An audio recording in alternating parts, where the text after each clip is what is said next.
오늘 이 아침 하나님 우리에게 주시는 말씀 우리 함께 보시겠습니다. 구약 성경 726쪽에 해당되는 느헤미야 1장 1절에서 1절이 아니라 11절까지입니다. 느헤미야 1장 1절에서 11절까지 말씀. 부끄러운지 얼른 타이틀을 바꿔버리네요. 우리 느헤미야 1장 1절에서 11절의 말씀 우리 한 절씩 번갈아 가면서 읽도록 하겠습니다. 제가 1절 먼저 읽겠습니다. 하가라의 아들 느헤미야의 말이라. 아닥사스다 왕 제20년 기스루월에 내가 수상궁에 있는데 내 형제들 가운데 하나인 하나님과 두어 사람과 함께 유다에서 내게 이르기로 내가 그 사로잡힘을 면하고 남아있는 유다와 예루살렘 사람들의 형편을 물은즉 그들이 내게 이르되 사로잡힘을 면하고 남아있는 자들이 그 지방 거기에서 큰 환난을 당하고 능욕을 받으며 예루살렘 성은 허물어지고 성문들은 불탔다 하는지라. 내가 이 말을 듣고 앉아서 울고 수일 동안 슬퍼하며 하늘의 하나님 앞에 금식하며 기도하여 이르되 하늘의 하나님 여호와 크고 두려우신 하나님이여 주를 사랑하고 주의 계명을 지키는 자에게 언약을 지키시며 긍휼을 베푸시는 주여 간구하나이다. 이제 종이 주의 종들인 이스라엘 자손을 위하여 주야로 기도하고 우리 이스라엘 자손이 주께 범죄한 들을 자복하오니 주는 귀를 기울이시며 눈을 여시사 종의 기도를 들으시옵소서. 나와 내 아버지의 집이 범죄하여 주를 향하여 크게 악을 행하여 주께서 주의 종 모세에게 명령하신 계명과 율례와 규례를 지키지 아니하였나이다. 예측에 주께서 주의 종 모세에게 명령하여 이르시되 만일 너희가 범죄하면 내가 너희를 여러 나라 가운데에 흩을 만일 내게로 돌아와 내 계명을 지켜 행하면 너희 쫓긴 자가 하늘 끝에 있을지라도 내가 거기서부터 그들을 모아 내 이름을 두르고 택한 곳에 돌아오게 하리라 하신 말씀을 이제 청하건대 기억하옵소서. 이들은 주께서 일찍이 큰 권능과 강한 손으로 구속하신 주의 종들이요 주의 백성이니. 같이 읽읍시다. 주여 구하오니 귀를 기울이사 종의 기도와 주의 이름을 경외하기를 기뻐하는 종들의 기도를 들으시고 오늘 종이 형통하여 이 사람들 앞에서 은혜를 입게 하옵소서 하였나니 그때에 내가 왕의 술 가난이 되었느니라. 아멘. 우리 다음 주간부터 내일 말고 우리 그 다음 주 월요일부터 우리 교회 예배실을 중심으로 우리 보수공사에 들어가게 되었습니다. 전면적인 그런 소위 리모델링 공사는 아니지만은 우리 말씀드린 대로 이 예배실 중심으로 우리가 교회가 한 13년 가까이 되니까 이래 페인트가 때가 묻기도 하고 어떤 부분은 이제 벗겨지기도 하고 또 여러분이 뭐 보시는지 또 그렇지 못한지 모르겠습니다만 제가 서 있는 바로 윗자리 비롯해서 우리 들어오는 현관 같은데도 이 누수의 흔적이 지금 적지 않게 있는 그런 형편입니다. 늘 다니는 분들은 잘 눈에 보이지 않는답니다. 그러나 처음 새롭게 방문하는 사람들 눈에는 그게 아주 확연하게 이렇게 보이는 것이 이 마법과 같았고 말할까요. 제가 전날에 그 경찰서의 이런 이 경목으로 제가 한번 그 활동을 한 적이 있었습니다. 근데 그때 한 6개월이 채 지났나 뭐 그 정도 되는데 경찰서장님 또 바뀌었다고 같이 예배하자고 연락이 온 거예요. 그래서 제가 가서 이제 식사 자리에서 우리 경찰서장 새로 오신 경찰서장님한테 그런 질문을 안 했어요. 아니 서장님 만나서 반갑기는 한데 서장님들은 왜 이리 자주 바뀝니까? 이랬어요. 그랬더니는 이번에는 조금 자주 바뀐 케이스이기는 하지만은 보통 이 경찰관들의 인사이동이 이게 참 많답니다. 빠르고 많답니다. 그 이유가 뭐냐 하니까 여러분 경찰이요 오래 그 지역에 있다 보면은요 이상한 게 이상하게 보이지 않는답니다. 여러분 이해가 되시겠어요?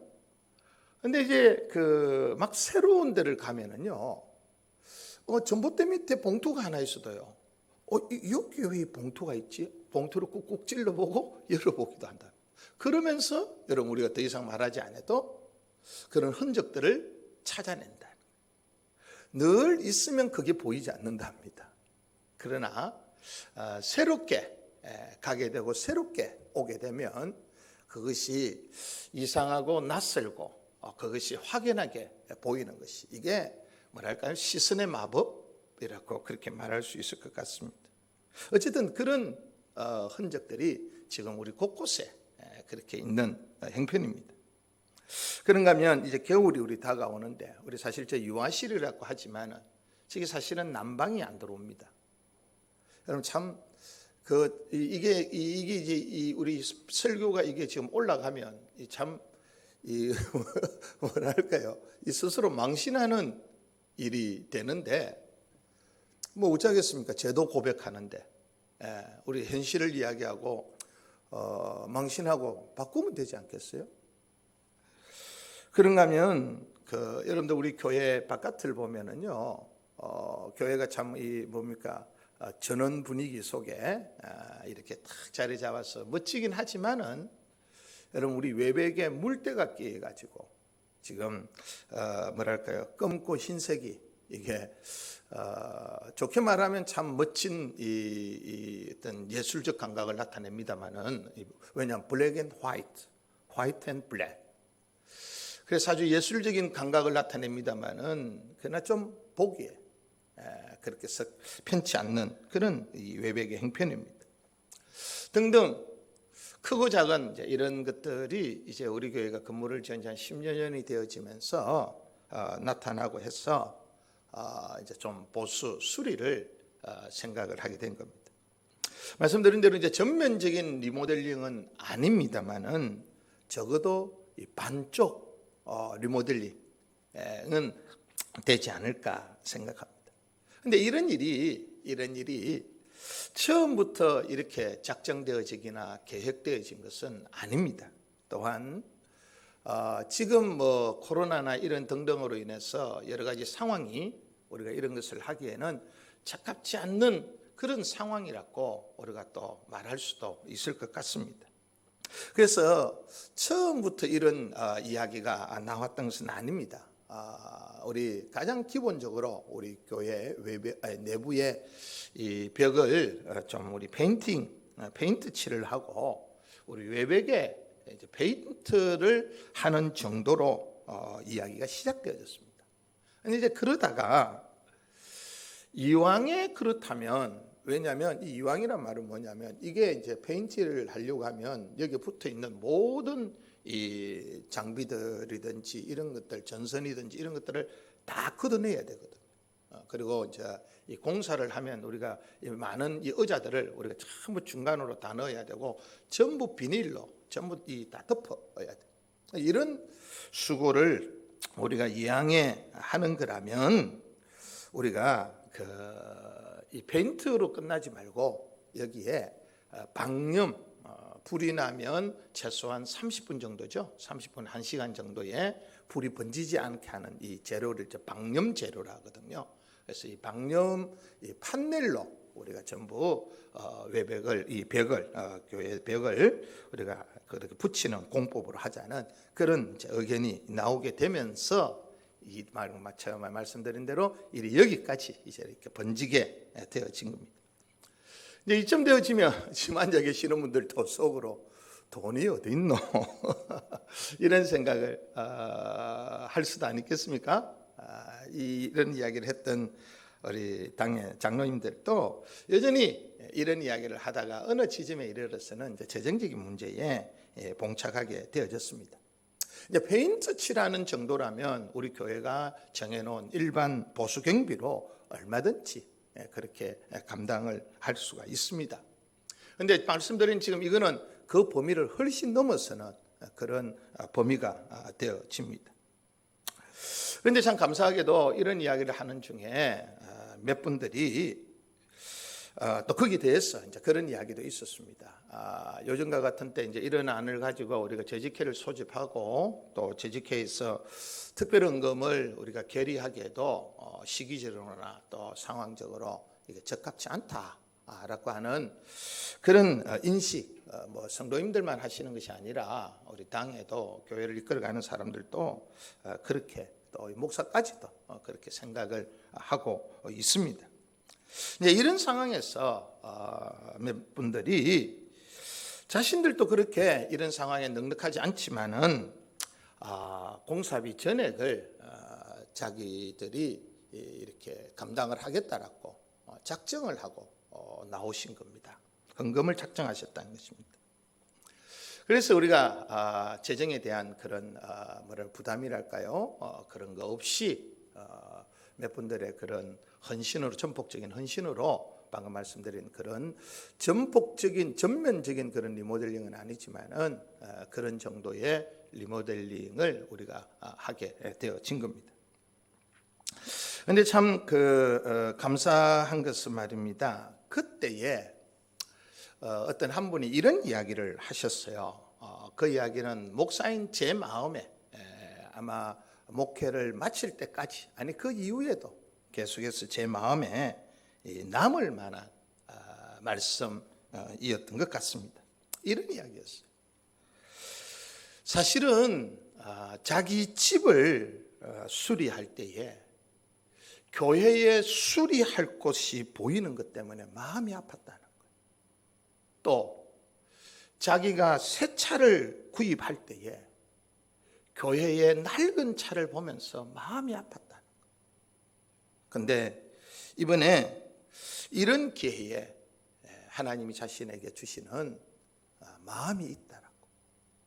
그래서 자기도 어렵지만 그렇게 기꺼이 감당하겠다라고 하는 그런 말씀이었습니다. 제가 그 말씀을 듣는 중에요, 사무엘하 7장 2절에 다윗이 했던 그 이야기가 탁 스치고 지나가는 거 있죠.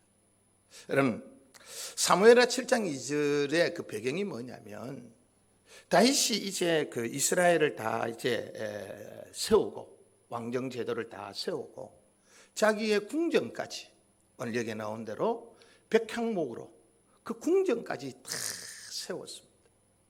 그런데 이제 정신을 차리고 보니까 하나님의 복계, 하나님의 언약계, 하나님의 임재와 동행의 상징이 되는 그 하나님의 언약계는 그저 휘장 안에, 우리가 쉽게 말하면 천막 안에 있더라는 것입니다. 그래서 다윗이 나단 선지자를 찾아간 거야. 내가 하나님의 성전을 짓겠습니다. 나는 이렇게 백향목에 거하고 있지만 하나님의 이 궤는 지금 천막 속에 있는데 내가 여지껏 그것을 보지를 못했다고. 이제라도 내가 하나님의 성전을 짓겠다라고. 그런 이야기, 다윗의 이야기가 제게 탁 떠올랐습니다. 그래서 지난 한 주간 제가 이 문제를 안고 나름대로 하나님 앞에 그렇게 기도했습니다. 페인트 칠을 하려고 했던 일이 여기까지 이렇게 번졌달까요? 어떻게 여기까지 이렇게 번질 수 있었는가 생각하니까 참 먼저 감사한 마음이에요.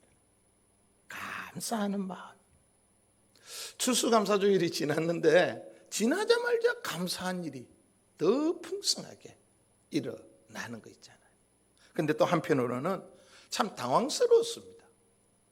일반적으로 적어도 이게 풀 사이즈의 그런 이 리모델링은 아니지만 이 하프 사이즈의 절반 사이즈의 이런 반쪽의 그 리모델링이지만 보통 이런 것을 우리가 해 나간다고 하면은요, 이게 제법 시간이 오래 걸리거든요. 근데 어떻게 이렇게 여기까지 누가 애를 쓴 것도 아니고 누가 용을 쓴 것도 아니고 어떻게 하나님께서 일을 이렇게까지 풀어가시나 싶어서 감사한 마음도 있고 한편으로는 이게 맞나 싶은 당황스러움도 제 속에 교차가 되어졌습니다. 또 그분들을 생각하면서 아무리 받은 바 은혜가 많고 하나님이 주시는 마음이 있긴 하지만은 지금이 어느 때냐, 지금이 어느 때냐. 또 공사비가 크든 작든 그렇게 작정할 수 있을까 하는 그런 뭐랄까요, 그 고마움도 있고요. 또 한편으로는 이게 맞는 마음인지는 제가 모르겠습니다만은 참 미안한 마음도 드는 거 있잖아요. 이런 마음들이 막 교차를 했어요. 그래서 제가 판단이 쉽게 되어지지 않길래 제일 친한 친구 목사에게 전화를 했습니다. 친구 목사에게 전화를 해서 상황을 좀 설명하고 이런 경우 어떻게 하면 좋겠노? 제가 솔직하게 친구 목사에게 전화를 했습니다. 그때의 친구 목사가 이런 이야기를 해주었어요. 하나님이 주신 마음, 하나님이 주시는 마음, 그 마음은 그대로 받아들이는 것도 믿음입니다. 네가 이해가 안 되고 네가 인간적으로 어떤 생각이 들고 네가 어떤 계획을 제대로 하지 못했던 일들이 갑자기 펼쳐지는 것 앞에서 그렇게 감사하고 당황스러워하고 그렇게 고마워하고 미안한 복합적인 이런 것들이 일어나는 것, 그거는 자연스러운 것이다.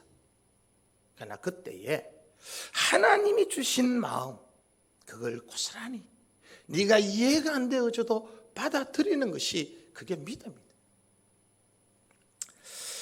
제가 그런 이야기를 듣고서는 하나님 앞에 말씀드린 대로 한 주간 계속해서 기도하는 중에, 일을 놓고서 이제 기도하는 중에 이걸 어떻게 또 교회 앞에 풀어가야 될 것인가를 놓고 기도하는 중에 주신 말씀이 오늘 우리가 읽은 이 느헤미야의 말씀입니다. 여러분, 오늘 느헤미야의 말씀은요, 이스라엘이 그 바벨론의 포로 생활을 마치고 이제는 하나님의 크신 그 은혜와 변함없는 사랑, 신실하신 그 약속을 따라서 이제 이렇게 포로로 귀환하는, 돌아오는, 본토로 돌아오는 포로 귀환 이후에 전쟁에서 무너졌던 예루살렘 그 성벽과 불타없어졌던 그 성문을 다시 세우는 그런 역사를 기록한 말씀입니다. 여러분, 이런 말씀을 생각하는 중에 하나님이 왜 이 말씀이 생각나게 하셨을까? 그래, 닮았다. 닮은 꼴이다. 세월 속에서 때가 묻고 칠이 벗겨지고 누수에 물자국이 생기고 난방이 꺼져버렸어. 아이들이 겨울에는 오돌오돌 떨어야 되는 이런 곳을 수리한다라고 하는 것은 참 닮은 꼴이다. 포로에서 귀환은 했지만은 여전히 성벽은 무너져 있고 성문은 불탔어. 그 백성들이 안에서 범죄자가 얼마든지 도망을 칠 수 있고 밖에서 적들이 얼마든지 마음만 먹으면 쳐들어올 수 있는 보호막이 없는 이런 가운데 살아가던 이스라엘 백성들, 그들이 느헤미야가 나서서 그 성벽을 재건하던 것, 이거는 너무 닮은 꼴이다. 저는 그 당시에 재건 공사를 했던 이 느헤미야의 마음을 오늘 본문을 통해서 우리가 좀 살펴보면서, 오늘 우리가 비록 반쪽짜리 그런 리모델링이지만은 어떤 마음으로 우리가 감당해야 되는가, 오늘 우리가 한번 생각해 보기를 원하는 것입니다. 그래서 이번 이 일이 단순히 건물만 보수하는 일이 아니라 우리의 마음과 믿음을, 또 주의 교회를 향한 사랑을 한번 새롭게 보수하는 그런 기회가 되기를 바라는 것입니다. 첫째는 느헤미야의 마음이 이런 마음이었고, 우리도 이런 마음을 좀 품자. 뭐냐면 우리를 위해서 일하시는 그런 하나님의 영광이 더욱 충만하고 온전하게 나타날 수 있도록 우리가 바라는 마음으로 여러분 이 일을 우리가 감당하기를 원하는 것입니다. 무슨 말이냐면, 당시 이스라엘 백성들은 말씀드린 대로 포로에서는 귀환을 했습니다. 본토로 돌아오게 되어졌습니다. 그러나 성벽은 무너져 있고 성문은 불타 있습니다. 그래서 오늘 본문에 보면 이스라엘 백성들은 그런 가운데서 큰 환난과 능욕을 당하고 있다. 이게 왜 이런 되어졌느냐? 여러분, 안에서 범죄한 자들이 얼마든지 범죄를 저지르고 난 뒤에 도망을 칠 수 있습니다. 그러니까 안으로 치안이 유지가 되지 않습니다. 그게 여러분, 특별히 그런 가운데는 연약한 자들이, 부녀자들이 마음 놓고 편안하게 지낼 수가 없는 겁니다. 뿐만 아닙니다. 성벽이 무너져 있고 성문이 불타 없으니까 바깥에 주변에 있는 적들이 얼마든지 여러분 쳐들어올 수 있는 그런 형편입니다. 전날에도 전쟁을 경험했지만은 여러분, 전쟁이 일어나면 누가 제일 불쌍합니까? 힘들고 어렵습니다. 여러분, 남자는 남자대로 전쟁에 나간다고 불쌍하고 어렵고, 집에 남겨진 부녀자는 부녀자들대로 적들의 노략거리가 될 수 있기 때문에 여러분, 그들은 큰 환난과 능욕을 당할 수밖에 없는 것입니다. 수치를 당할 수밖에 없는 것은 주변 사람들이, 야, 저 봐라, 저 봐라, 하나님이 저들을 어떻게 본토로 돌아오게 한다고 했지, 그 이후에 봐봐라, 저들의 삶을 봐봐라, 변한 것이 하나도 없다. 사람들은 그들을 놀리는 것입니다. 여러분, 이 놀림은, 여러분, 이거는 이스라엘 백성들을 향한 놀림일 뿐만 아니라 이는 하나님에 대한 놀림, 하나님에 대한 조롱이 되는 것입니다. 그래서 오늘 본문은 말하기를 큰 환난과 능욕을 당하고 있었다라고 했던 것입니다. 이런 가운데 느헤미야가, 하나님 원래 우리를 돌이키실 때는 이게 아니잖아요. 그냥 이 본토로, 이 고토로, 우리 고국으로 돌아오는 것, 이것만이 하나님이 우리를 향하신 하나님의 계획이 아니지 않습니까? 하나님의 약속이 이거는 아니지 않습니까? 이 땅에 돌아와서 우리가 지금 환난과 능욕을 당하고 있는데 하나님 원래는 이게 아니지 않습니까? 정말로 이곳에 돌아오면 안전한, 이제는 보호막이 있고, 이제는 우리 가운데 행복이 넘치고 평안이 넘치고 사람들로부터 칭송을 받고 우리로 인해서 하나님이 영광을 받으시는 것, 이것까지이지 않습니까? 하나님 그저 돌아오는 것만이 하나님이 우리를 향하신 하나님의 회복이고 하나님이 우리를 향하신 약속이었습니까? 그거는 아니지 않습니까? 그리고는 하나님의 온전한 회복과 하나님의 온전한 일하심과 하나님의 영광의 나타나심을 느헤미야는 간절히 소원했던 것입니다. 여러분, 느헤미야가 이렇게 할 수 있었던 것은요, 느헤미야보다 한 90년, 100년은 채 되지 않습니다. 한 90년 전에, 느헤미야의 보다 한 90년 전에 스가랴라고 하는 선지자가 하나님의 말씀을 받아서 이렇게 예언을 했습니다. 그거는 하나님의 약속이었습니다. 이스라엘 백성들을 향한 약속이었던 것입니다. 느헤미야는 스가랴 선지자를 통해서 하나님이 주셨던 그 약속의 말씀을 붙들고 하나님 이렇지 않습니까? 하고 하나님 앞에 강력하게 요구를 했다. 그게 스가랴 8장 3절 이하에 나온 말씀인데 여러분, 너무 귀한 말씀이었어요. 제가 한번 쭉 읽어보겠습니다. 여호와가 이같이 말하노라. 내가 시온에 돌아와 예루살렘 가운데 거하리니 예루살렘은 진리의 성읍이라 일컫겠고 만군의 여호와의 사는 성산이라 일컫게 되리라. 그러나 지금은 그 성이 진리의 성읍이라 말하기에는 너무 부끄럽다는 것입니다. 그 성이 여호와의 성산이라 말하기에는 너무 부끄럽다는 것입니다. 4절입니다. 만군의 여호와가 이같이 말하노라. 예루살렘 거리에 늙은 남자들과 늙은 여자들이 다시 앉을 것이라. 다 나이가 많음으로 저마다 손에 지팡이를 잡을 것이요, 그 성읍 거리에는 소년과 소녀들이 가득히 거기에서 뛰놀리라.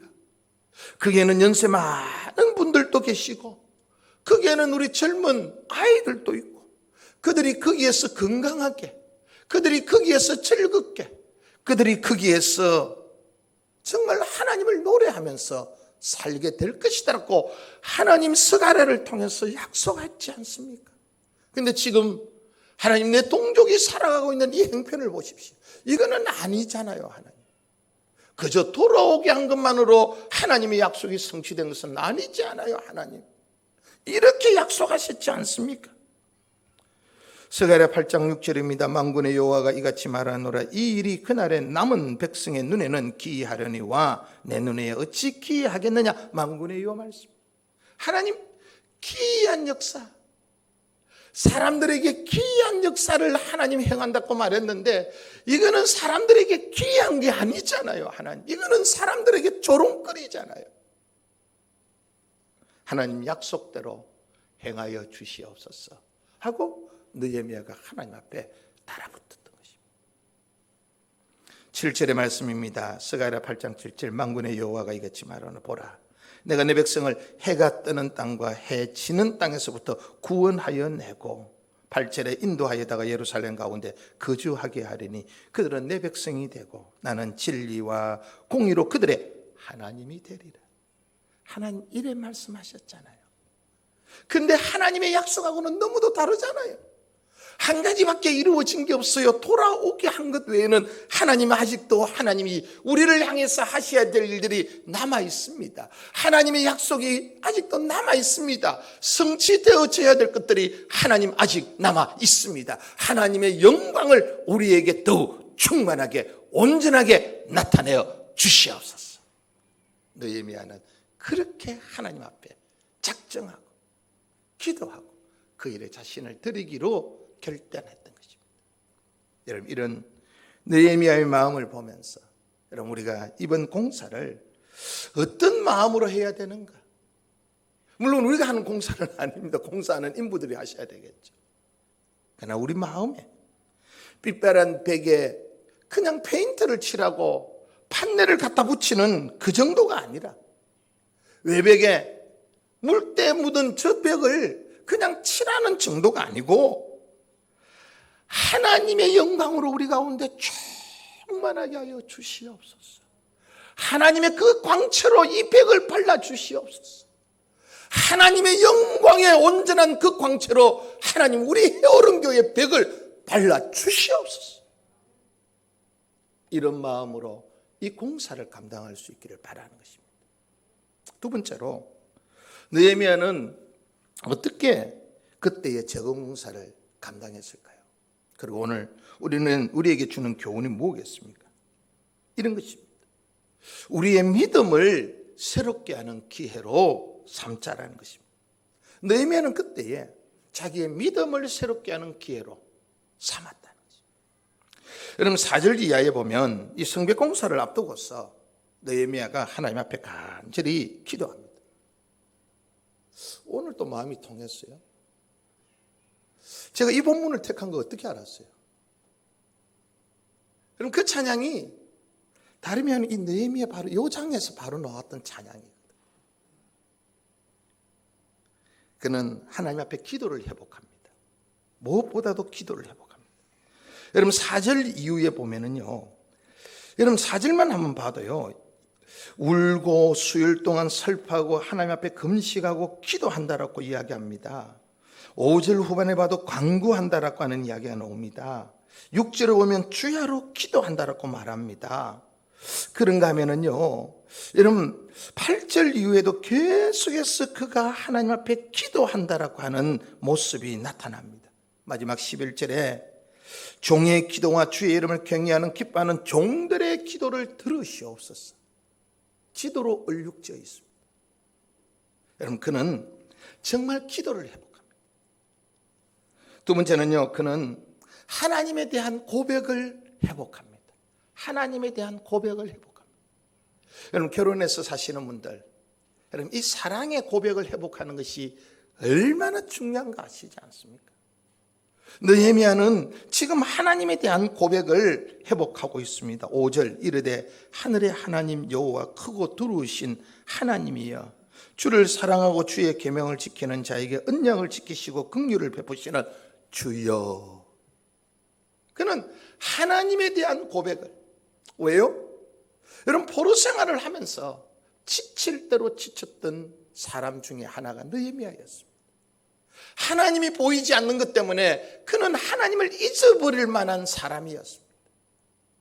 그는 그런 포로 생활을 하는 중에 하나님이 우리를 버렸다라고 하는 그런 자괴감과 박탈감, 버림받음에 대하여서 그는 상처를 지닐 만한 사람이었습니다. 그러나 그는 지금 이 순간에 하나님에 대한 고백을 회복하고 있다. 여러분 6절과 7절의 말씀에 보면요, 그는 회개합니다. 자신의 죄만 아니라 자신의 공동체, 자신의 조상들의, 자신의 그 민족 공동체의 죄를 짊어지고, 내가 그 죄를 범했나? 가 아니라 정말로 자기에게 속한 그 가족과 자기의 공동체를 죄를 짊어지고 하나님 앞에 회개한다라고, 그는 심령을 새롭게 하고 있습니다. 뿐만 아닙니다. 여러분 8절에서 10절의 말씀을 보면은요, 그는 우리 백성이 하나님의 구원받은 백성이다. 그래서 정말로 하나님의 부름받은 대로, 하나님 앞에 택함받은 대로 이제는 그런 민족을 세워가는 일에 자신이 헌신하겠다라고, 자신의 민족을 새롭게 하여 주시기를 하나님 앞에 꿈과 비전으로 그는 품고 기도하고 있습니다. 꿈과 비전이 회복되어지고 있는 것입니다. 여러분, 제가 한 2주, 3주 전에 믿음에 관한 설교를 하면서 그런 말씀을 드렸습니다. 믿음은 추상적인 것이 아닙니다. 믿음은 말로 하는 게 아닙니다. 믿음은 뜬구름 잡는 이야기가 아닙니다. 믿음은 아주 구체적인 것입니다. 지난 시간에 그런 말씀을 드렸지 않습니까? 여러분 마찬가지입니다. 오늘 여기에 느헤미야는 자신의 믿음을 새롭게 합니다. 이 성벽재건, 성문재건을 통하여서 자신의 믿음을, 이걸 계기로 해서 자신의 믿음을 새롭게 합니다. 그는 아주 구체적으로 자신의 믿음을 새롭게 합니다. 말씀드린 대로 기도의 회복을 통하여서, 그는 자신의 신앙의 고백을 회복하는 것을 통하여서, 회개의 눈물을 회복하는 것을 통하여서 그는 자신의 믿음을 새롭게 해갑니다. 그는 꿈과 비전을 새롭게 하는 것을 통하여서 그는 자신의 믿음을 새롭게 해가고 있습니다.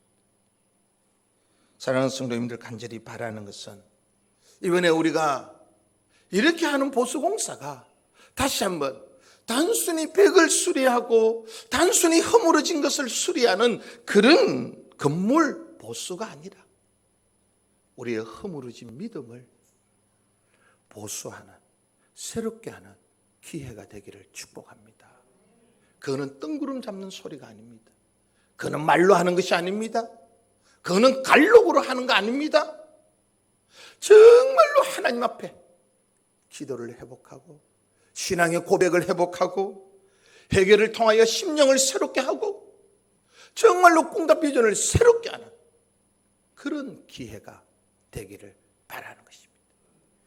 세 번째로, 여러분 느헤미야는 어떤 마음으로 지금 이 성벽을 재건하고 있습니까? 아울러 우리가 그런 느헤미야를 생각하면서 이 공사를 우리가 어떤 마음으로 우리가 감당해야 되는지를 생각해 보기를 원합니다. 세 번째는 이런 것입니다. 남은 생애, 나의 남은 생애에 대한 헌신을 결단하는 계기로 삼자는 것입니다. 나의 남은 생애, 그게 얼마가 남았는지 모릅니다. 그러나 나의 남은 생애, 내 코에 기식이 있는 동안에 내가 어떻게 살 것이라고 하는 그런 마음의 결단을 하는 기회로 우리 삼았으면 참 좋겠다 싶습니다. 느헤미야는 이런 그 자신의 기도를 어떻게 마무리하고 있느냐면 자기 헌신, 자기 드림으로 그렇게 이 기도를 마무리합니다. 빨리 말하면 이 성벽 재건을 계기로 하여서 느헤미야는 자신의 남은 생애를 온전히 하나님께 드리기로 결단하고 있다는 것입니다. 여러분 11절 마지막에 보면 느헤미야가 자신의 행편을 이야기합니다. 마지막에 그때 내가 왕의 술관원이었다. 여러분 왕의 술관원이라는 것이 뭐냐면요, 다름이 아니고 왕에게 바쳐지는 그 우리 같은 수라상입니까? 그 진미를 다 맛을 보는 겁니다. 왕의 값. 왜 맛을 보는지 아시겠죠? 제국의 왕이기 때문에 여러분 시해하려고 하는 이 모반이 끊임없이 일어나는 겁니다. 누가 그 음식에 약을 탔는지 독을 탔는지 모르는 겁니다. 그러니까 자기가 먼저 그 맛을 보는 겁니다. 여러분 이 직분이 여러분 이게 우리 지금으로 말하면 공무원 급수가 얼마가 되든지 상관없는 거 아닙니까? 그게 9급이면 어떠합니까? 그 자리를 누가 아무나 세우겠습니까? 왕의 신복 중에 신복입니다. 여러분 왕의 신복 중에 신복이면 한때 우리 가운데 유행했던 문고리, 여러분 그 사람이 가지는 근세, 다시 한번 공무원 급수에 상관이 없는 겁니다. 이거는 그 사람의 근세가 얼마나 크겠습니까? 반대로 여러분 이 사람이 이 자리를 그만두는 것은요, 여러분 이거는 국가공무원법에 의해서 되는 것이 아니라 왕의 마음입니다.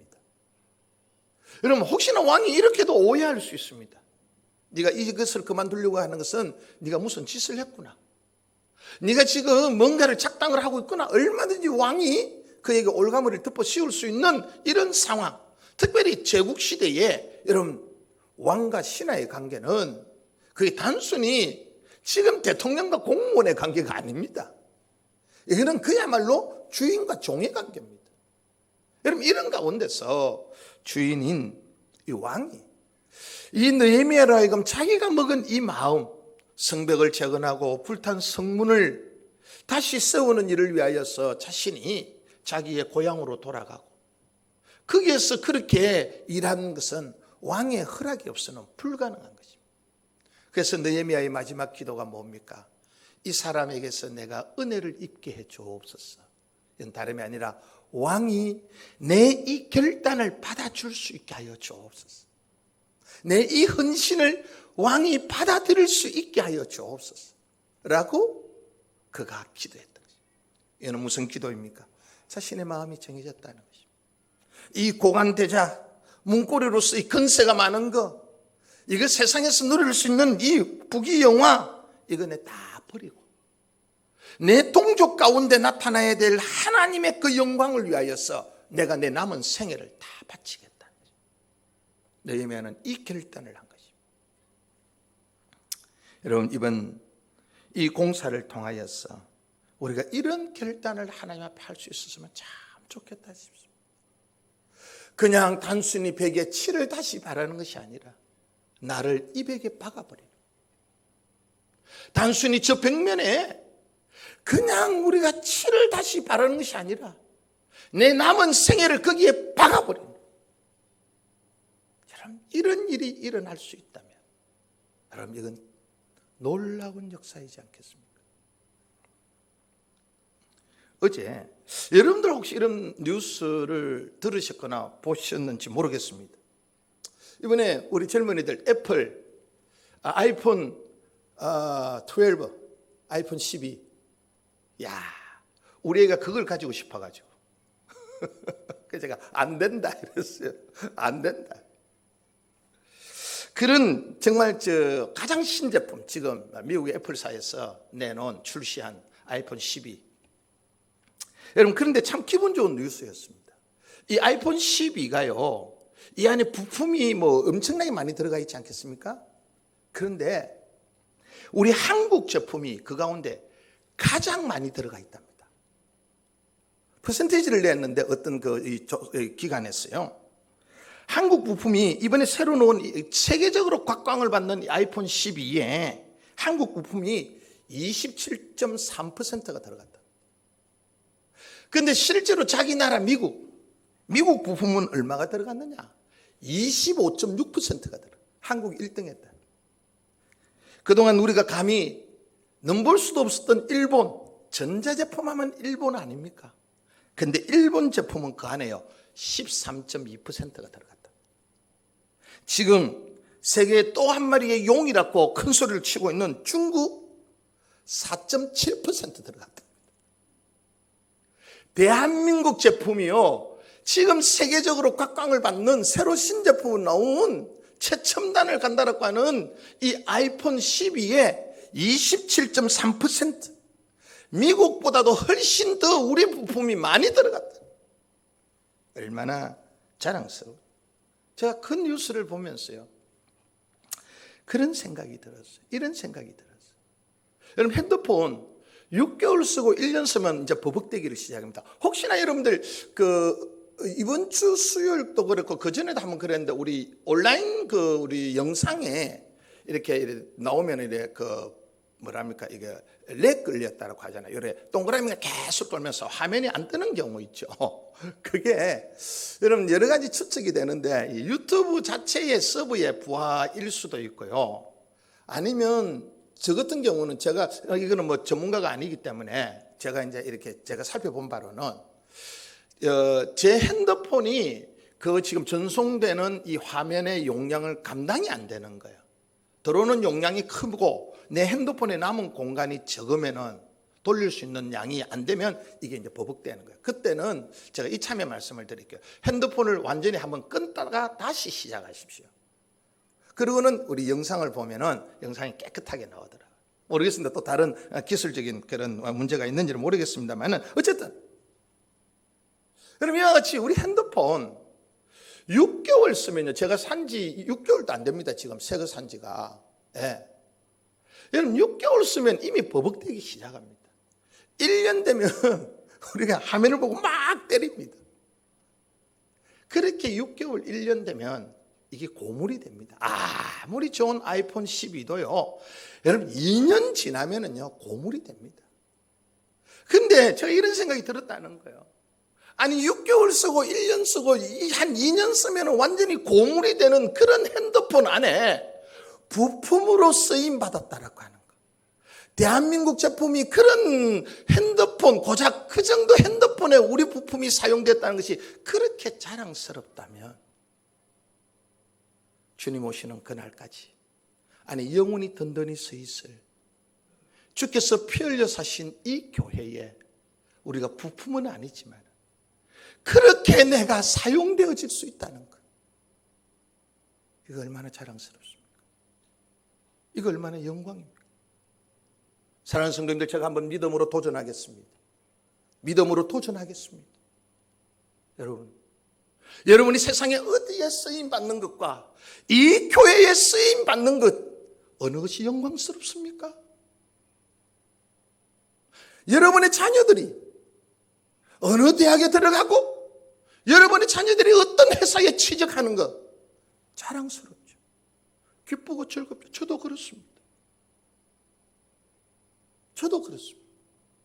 그러나 그것과 여러분과 여러분의 자녀들이 주의 교회에 내가 한 일원이 되어지고 내가 귀한 일꾼이 되어지고 내가 반드시 있어야 되는 일꾼이 되어지고 내가 그 영광스러운 교회 주께서 피 흘려 사신 교회에 내가 쓰임새 있는 사람으로 살아갈 수 있다는 것이 과연 영광스럽습니까?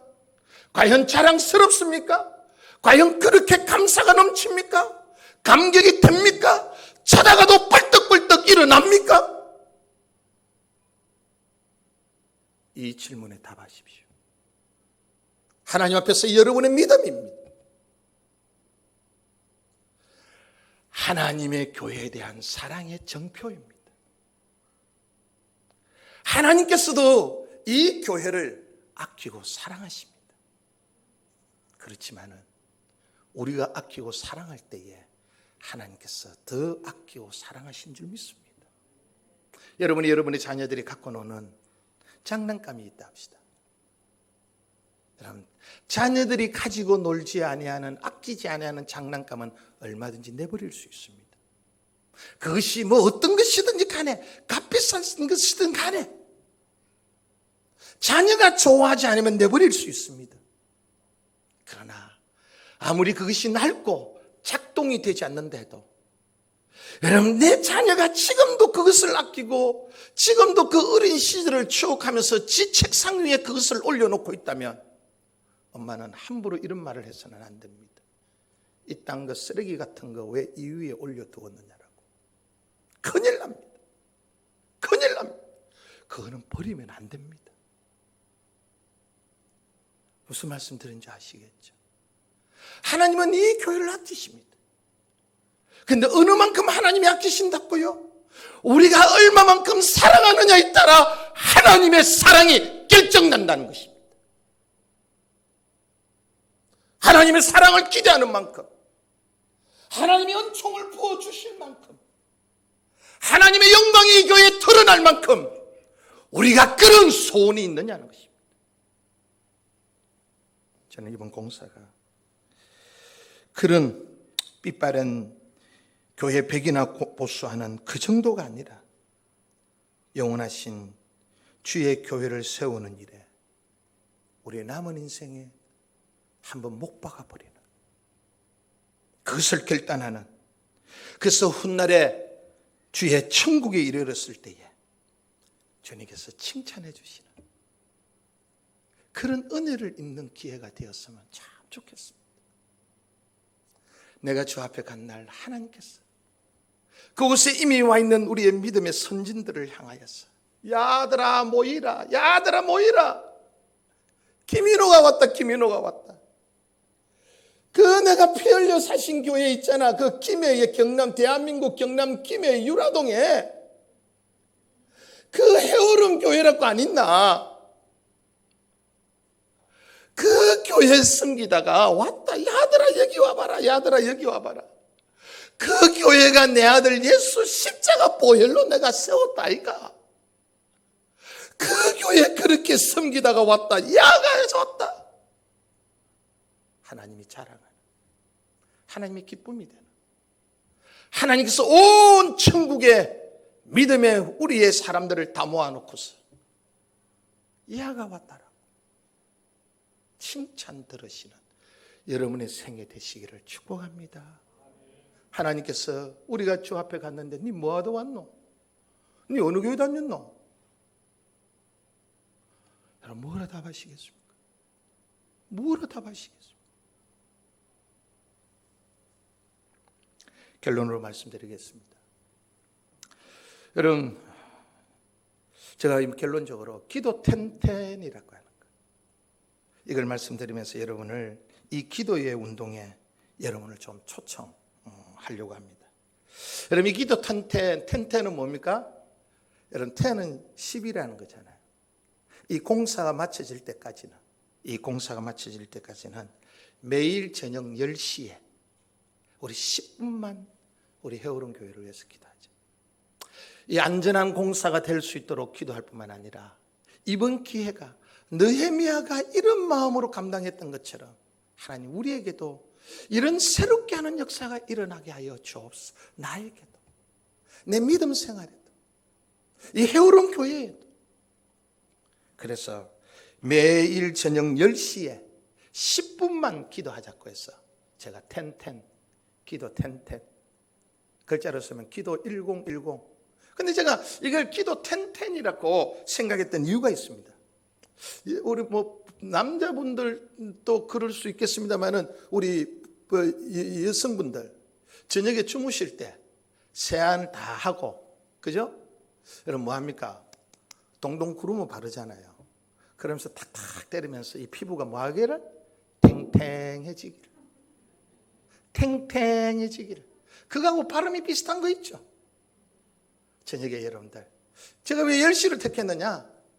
여러분 뉴스도 다 마치고 여러분 이제 주무시려고 준비하는 그 시간, 여러분 딱 10시에 10분만 우리의 피부를 탱탱하게 만드는 그 시간, 우리의 영혼도 탱탱하게 하자는 것입니다. 우리의 교회도 탱탱하게 하자는 것입니다. 그래서 기도 텐텐 어떻게 하느냐? 제가 10시가 되면 찬양 한 곡을 보내드릴 것입니다. 카톡으로 찬양 한 곡을 보내드리겠습니다. 그러면 보통 그 카톡 찬양이 한 4분짜리 정도가 됩니다. 그 찬양 한 곡을 딱 들으시면 됩니다. 그는 기도할 마음을 일으키고 기도의 제목을 드리는 것입니다. 그리고 난 뒤에 기도 제목을 제가 보내드리겠습니다. 한 3가지 전후로.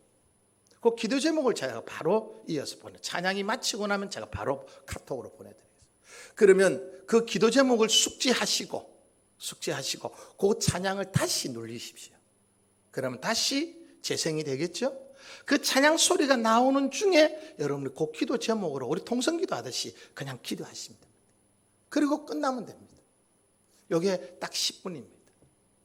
여러분, 이번에 이 일을 통해서 우리가 기도 텐텐을 통하여 우리의 영혼도 탱탱해지고, 여러분의 가정도 탱탱해지고, 여러분의 부부관계도 탱탱해지고, 이때 아멘이 놓으면 얼마나 좋을꼬. 우리 교회도 탱탱해지는 그런 역사를 우리 함께 누릴 수 있기를 주의 이름으로 축복합니다.